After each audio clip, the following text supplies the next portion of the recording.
If you look in this building right here on the right, this is where we host about 12,000 school children annually.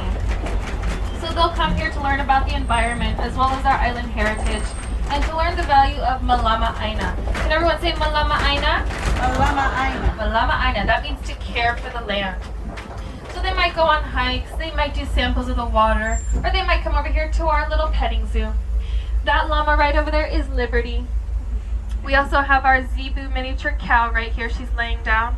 And then that cute ball of fluff right there, that brown one, is our miniature horse. That's Maha. Maha had a starring role in The Hobbit.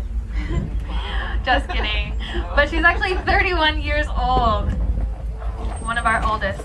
So these are actually all rescued animals, but they are considered invasive here to the land. We kind of just keep them and utilize their cuteness for research.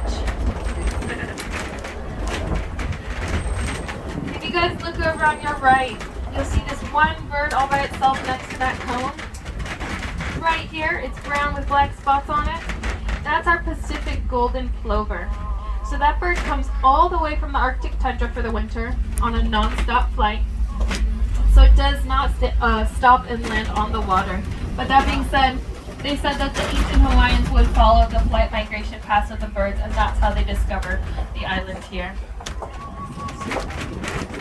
This is our aquaculture facility we're coming into. In these ponds, we have shrimp as well as tilapia that we raise. Now we strive to raise about 2,000 to 1,500 pounds of shrimp per month.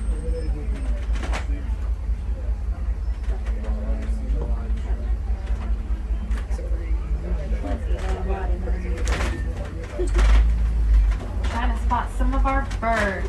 We did have one right back here on the right, or on the left. There's black moorhen with the red beak. You might see a few more of them later. But that's our alai ula. Anyone see another alai ula? It's black with a red beak. Right over there on our right, there's one. So that is our alai ula. That bird is native to Hawaii. It actually almost went extinct back in 2013 because of overdevelopment in the land here. That being said, they are no longer in danger, but they do reside here. And it's because of that bird that we're able to call ourselves a private nature reserve. Far out in the back, you might see our Hawaiian stilt back there, like Jesus walking on water.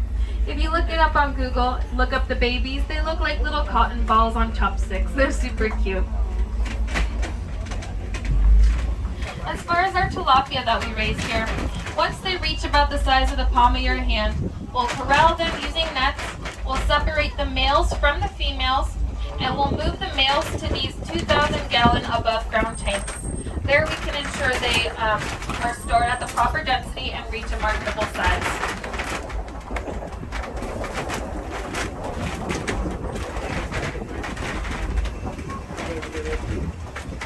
If you guys take a look at this mountain range here to our left, these are some of our most sacred mountains. Now back in the day when one of the chief or elite would pass away, they would designate certain villagers to then take those bones of the chief or elite into burial caves at the top of the mountain.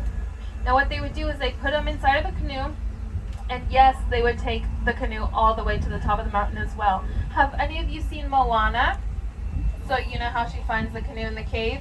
That's where some of the truth comes from.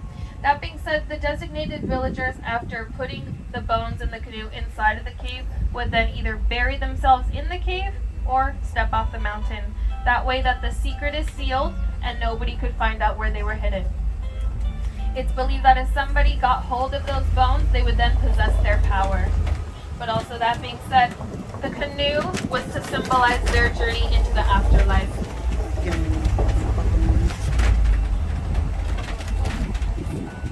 Now, as I mentioned earlier, we have tons of school children or even volunteers that come here to learn about the land and the island heritage. Over there we have Evie, she's hard at work. But this is a recreation of a village from back in the day.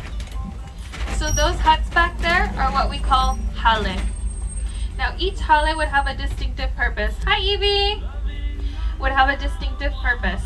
One would be used for sleeping, One would be used for gathering and eating, and another would be used to make their cloth in. Now, if you look closely at this area of land, you'll notice it's on sort of a slope. This would be an example of aquaponics. So the pond that Evie's in would have had fish in it, and the fish waste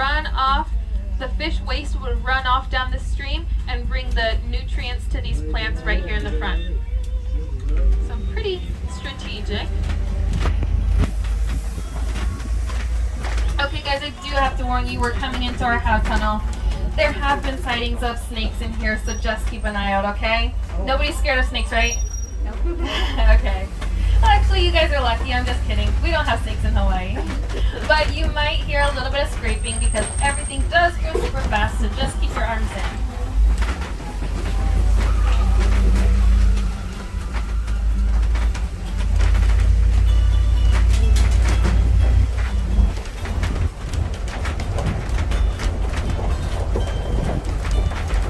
On our left, we have what we call our hale va'a. So hale means house, va'a for water. This is our canoe house. Back in the day, would have been built just like this, A-shaped frame, and right alongside the water for easy transportation.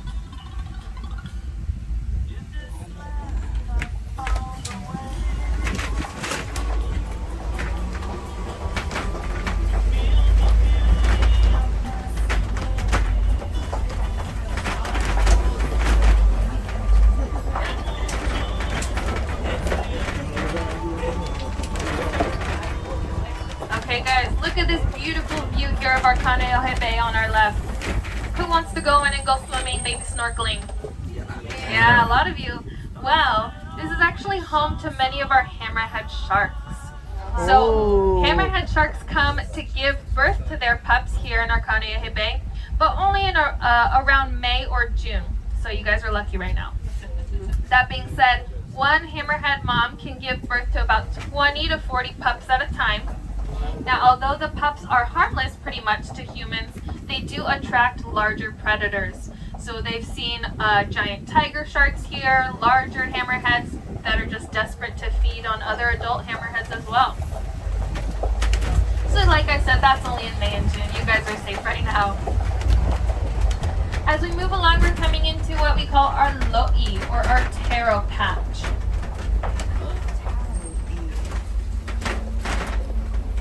This is where we grow our taro, or we call it also our kalo. You'll see it right here on the right. The entire plant is actually edible. What they would do is they would take it out of the ground and they would mash up the root to make something that they call poi. They'd also use the leaves to steam them. It's kind of like a spinachy leaf, but they would make a dish called lau with that. Now, have any of you had lau or poi? Yeah. All right, some of you. Those of you who have not had it yet, I do have a sample for you coming up. But an area like this back in the day would have been suitable for taro or kalo, as well as growing rice. And if you had an abundance of water like this, you'd be considered pretty wealthy.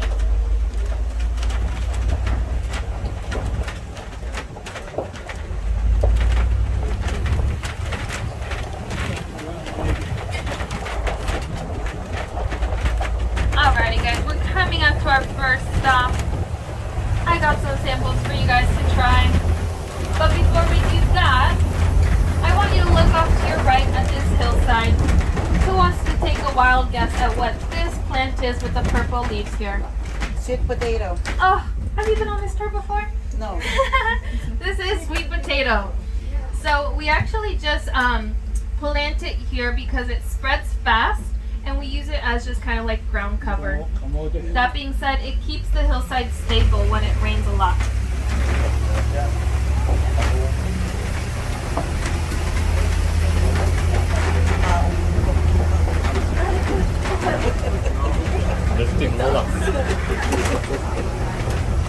Alright, we're coming into our agriculture center. Like I said, we're going to be getting out here. I got some samples for you guys. Feel free to bring any valuables with you, but you're also more than welcome to leave your stuff here. It's not going anywhere.